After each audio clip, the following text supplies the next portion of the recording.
Hello നമസ്കാരം. Tara's wonder കിച്ചണിലേക്ക് എല്ലാവർക്കും സ്വാഗതം. നമുക്കിന്ന് ഉച്ചക്കലത്തേക്കുള്ള ലഞ്ച് റെസിപ്പീസ് എന്തൊക്കെയാണെന്ന് കണ്ടു നോക്കിയാലോ.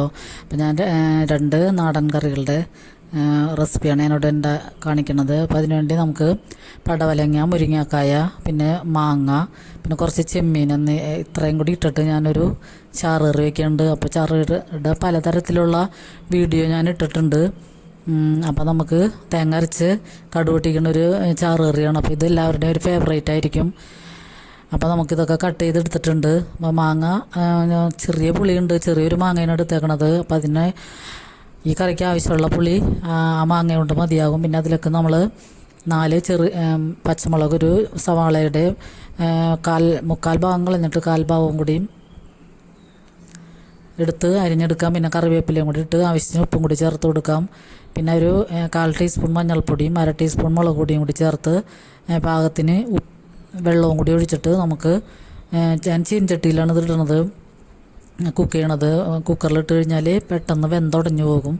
അപ്പോൾ അതുകൊണ്ട് ഇതിലേക്ക് ഇട്ടിട്ട് പാകത്തിന് വെള്ളവും കൂടി ഒഴിച്ചിട്ട് നമുക്ക് ഹൈ ഫ്ലെയിമിൽ തന്നെ ഇടാം.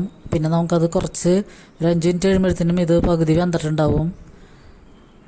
അപ്പോൾ മുരിങ്ങക്കായക്കും പടവലങ്ങയ്ക്കൊന്നും അധികം വേവില്ലാത്ത കാരണം പെട്ടെന്ന് വേകും. ഞാൻ തേങ്ങ അത് കാരണം തന്നെ തേങ്ങ വേഗം അടിച്ചെടുത്തു. ഒരു മീഡിയം സൈസിലെ തേങ്ങയുടെ പകുതി ഭാഗം എടുത്തിട്ട് അത് കുറച്ച് വെളുത്തുള്ളിയും കൂടി ചേർത്തിട്ടാണ് ഞാൻ അടിച്ചേക്കണത്. നന്നായിട്ട് പേസ്റ്റ് പോലെ അടിച്ചെടുത്തതിന് ശേഷം നമുക്ക് ഈ പടവലങ്ങയൊക്കെ ഒന്ന് വെന്ത് വരുമ്പോഴത്തേനും ഈ തേങ്ങയുടെ കൂട്ട് ഇതിലൊക്കെ ചേർത്ത് കൊടുക്കാം. തേങ്ങ നന്നായിട്ട് പാകത്തിനുള്ള വെള്ളം മിക്സിഡ് ജാർ കഴുകിയിട്ട് പാകത്തിനുള്ള വെള്ളവും കൂടി ഒഴിച്ചു കൊടുക്കാം. പിന്നെ ഉപ്പ് ഇല്ലെങ്കിൽ കുറച്ചും കൂടി ഉപ്പ് ചേർത്ത് കൊടുക്കാം. അപ്പം ഇങ്ങനത്തെ ഒരു ചാറുകറി ഉണ്ടെങ്കിൽ നമുക്ക് നന്നായിട്ട് ലഞ്ച് കഴിക്കാൻ പറ്റും. അപ്പോൾ ഇത് തന്നെ നമുക്ക് 2 ദിവസത്തേക്കുള്ള കറി ഉണ്ടാകും. അപ്പോൾ ഞാൻ ഇടയ്ക്കിടയ്ക്ക് ഇങ്ങനത്തെ തേങ്ങ അരച്ച കറികളോ അല്ലെങ്കിൽ മീനായാലും തേങ്ങ അരച്ചൊക്കെ കറി വെക്കുമ്പോൾ നമുക്ക് പിന്നെ 2 ദിവസത്തേക്കുള്ള 2-3 ദിവസത്തേക്കുള്ള കറി ഉണ്ടാകും. പിന്നെ നമുക്കൊരു തോരനും എന്തെങ്കിലും ഒരു മീൻ പൊരിച്ചതോ അല്ലെങ്കിൽ ഉണക്കമീനോ എന്തെങ്കിലുമൊക്കെ ഉണ്ടെങ്കിൽ പപ്പടം പൊരിച്ചതൊക്കെ ഉണ്ടെങ്കിൽ നമുക്ക് ലഞ്ച് അടിപൊളിയാക്കാം. അപ്പോൾ നമുക്ക് ഇതിലേക്ക് കടുക് വറുത്തിടാം. ചെറിയ ഉള്ളിയും കടുകും കറിവേപ്പിലയും കൂടിയും മൂപ്പിച്ചിട്ട് ഇതിലേക്ക് ചേർത്ത് കൊടുക്കാം. അപ്പോൾ ഇതിൽ ചക്കക്കുരു കൂടി ഇടണമെങ്കിലും നല്ലതായിരിക്കും. ഇപ്പം എനിക്ക് ചക്കക്കുരു ഇല്ല, അതുകൊണ്ട് ഞാൻ ഇട്ടില്ല. ചക്കക്കുരു, ഏത്തക്കായൊക്കെ ഇട്ടാലും അടിപൊളി ടേസ്റ്റ് ആയിരിക്കും. അപ്പോൾ ഇതിൽ ചെമ്മീൻ ചേർത്തേക്കണ കാരണം തന്നെ നല്ല ടേസ്റ്റാണ് കറിക്ക്. പിന്നെ അല്ലെങ്കിൽ നമുക്ക് പരിപ്പ് ചേർത്തും ഇങ്ങനത്തെ കറി വെച്ച് നോക്കാം. അപ്പോൾ ഉച്ചക്ക് ലഞ്ചിന് ചാറ് കറിയൊന്നും ഇല്ലെങ്കിൽ ഇങ്ങനത്തെ ചെറിയ എന്തെങ്കിലും കഷ്ണങ്ങളൊക്കെ ഉണ്ടെങ്കിൽ നമുക്കിങ്ങനെ തേങ്ങ അരച്ച് കടുക് പൊട്ടിച്ചാൽ അടിപൊളി ചാറ് കറിയാകും. പിന്നെ ഞാൻ ചെമ്മീൻ വെളുത്തുള്ളിയും ബട്ടറും കൂടി ഇട്ടിട്ട് ചെമ്മീൻ ഫ്രൈ ചെയ്തെടുക്കുന്നതാണ് സൈഡ് ഡിഷായിട്ട്. അപ്പോൾ അതിനുവേണ്ടി കുറച്ച് കൂടുതൽ വെളുത്തുള്ളി വേണം. അതിൽ നമുക്ക് ചോപ്പറിലിട്ടിട്ടൊന്ന് ചോപ്പ് ചെയ്തെടുക്കാം. പിന്നെ ബട്ടറിലാണ് ഞാൻ ഈ ചെമ്മീൻ ഫ്രൈ ചെയ്തെടുക്കുന്നത്. അപ്പോൾ പാൻ വെച്ച് ചൂടാകുമ്പോൾ നമുക്ക് ഈ ബട്ടർ ഇങ്ങനെ ഫ്രീസറിൽ വെച്ച കാരണം ഇതിങ്ങനെ ബലം പിടിച്ചിരുന്നിട്ട് അരിഞ്ഞാണ് എടുത്തത്. അപ്പോൾ ബട്ടർ ചേർത്തിട്ട് അതൊന്ന് മെൽറ്റായി വരുമ്പോൾ നമുക്ക് വെളുത്തുള്ളി ചോപ്പ് ചെയ്തിട്ട് ഇട്ട് കൊടുക്കാം. അപ്പോൾ ഈ വെളുത്തുള്ളി ഈ ബട്ടറിൽ കിടന്ന് മുരിഞ്ഞ് വരുമ്പോൾ തന്നെ ഒരു പ്രത്യേക മണവും നല്ല ടേസ്റ്റുമാണ്.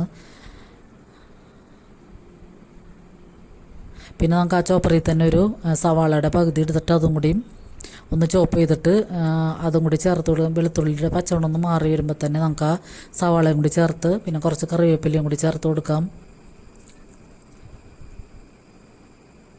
അപ്പോൾ ഇതെൻ്റെ സ്വന്തം റെസിപ്പിയാണ്. ഞാനിങ്ങനെ ബട്ടർ വാങ്ങിച്ചപ്പോൾ അത് ചേർത്ത് ചെമ്മീൻ ഫ്രൈ ചെയ്താൽ നല്ല ടേസ്റ്റ് ഉണ്ടാവില്ല എന്ന് വിചാരിച്ചിട്ട് അങ്ങനെ ചെയ്ത് നോക്കണതാണ്. അപ്പോൾ ഇതിലൊക്കെ പിന്നെ ഞാൻ കുരുമുളക് പൊടിയാണ് കൂടുതൽ ചേർക്കണത്. അപ്പോൾ ഇത് കുരുമുളക് പൊടി മാത്രം ചേർത്തിട്ട് എരിവിന് കുരുമുളക് പൊടി മാത്രം ചേർത്തെടുത്താൽ മതി എന്നാണ് വിചാരിച്ചിരുന്നത്. പക്ഷേ പിന്നെ നോക്കിയപ്പോൾ ഇതൊരു കളറും ഇച്ചിരി കളറൊക്കെ കുറവ്, പിന്നെ ഇച്ചിരി എരിവും കുറവായ കാരണം നമുക്ക് ഇത്തിരി എരിവൊക്കെ വേണമല്ലോ. അപ്പോൾ അതുകൊണ്ട് ഞാൻ കുറച്ച് ഒരു 1/4 ടീസ്പൂൺ മഞ്ഞൾപ്പൊടിയും 1/2 ടീസ്പൂൺ മുളക് പൊടിയും കൂടി ചേർത്ത് കൊടുക്കുന്നുണ്ട്. അപ്പോൾ ഇതിങ്ങനത്തെ ഒരു ഡിഷ് അടിപൊളി ടേസ്റ്റാണ്. മക്കൾക്കൊക്കെ കൊടുക്കാൻ ചെമ്മീനിലേക്ക് കുരുമുളക് പൊടിയും വെളുത്തുള്ളിയും സവാളയും മാത്രം ചേർത്തിട്ട് പിള്ളേർക്ക് ക്ലാസ്സിലൊക്കെ കൊടുത്തേക്കാൻ പറ്റിയ നല്ലൊരു ഡിഷാണ്. മുളക് പൊടിയും മഞ്ഞൾപ്പൊടിയൊന്നും ചേർക്കാതെ തന്നെ ഇങ്ങനെ ഇട്ടിട്ട് ഒന്ന് ഫ്രൈ ചെയ്തെടുത്താൽ മതിയാവും. അപ്പോൾ കുരുമുളകിൻ്റെ വെളുത്തുള്ളിയുടെയൊക്കെ നല്ല അടിപൊളി ടേസ്റ്റ് ആയിരിക്കും. പിന്നെ ബട്ടറും കൂടി ചേരുമ്പോൾ നല്ല അടിപൊളി ടേസ്റ്റാണ്. അപ്പോൾ ഈ റെസിപ്പീസൊക്കെ എല്ലാവരും ഒന്ന് ട്രൈ ചെയ്ത് നോക്കുക. ചെമ്മീൻ്റെ റെസിപ്പി എന്തായാലും ട്രൈ ചെയ്ത് നോക്കുക, നല്ല അടിപൊളി ടേസ്റ്റാണ്. അപ്പോൾ നമ്മുടെ ലഞ്ച് റെസിപ്പീസ് ഇതൊക്കെയാണ്. അപ്പോൾ ഈ 2 ഡിഷസും എല്ലാവർക്കും ഇഷ്ടമായെന്ന് കരുതുന്നു. ഇഷ്ടമായാൽ ലൈക്ക് ചെയ്യാനും കമൻറ്റ് ചെയ്യാനും സബ്സ്ക്രൈബ് ചെയ്യാനും മറക്കരുത്.